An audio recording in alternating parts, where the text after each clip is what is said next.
While using the image button in the Tiny MCE editor, you'll be provided with an opportunity to add alt text. You are also able to mark if the image is decorative, such as a border below a heading, for example.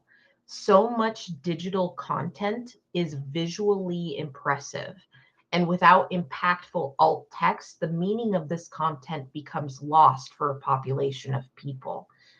So there are a few general reminders I like to share about alt text. It should be brief, yet descriptive enough in the context of your picture. And then also, you do not need to waste your limited word space by saying something like picture of or photo of.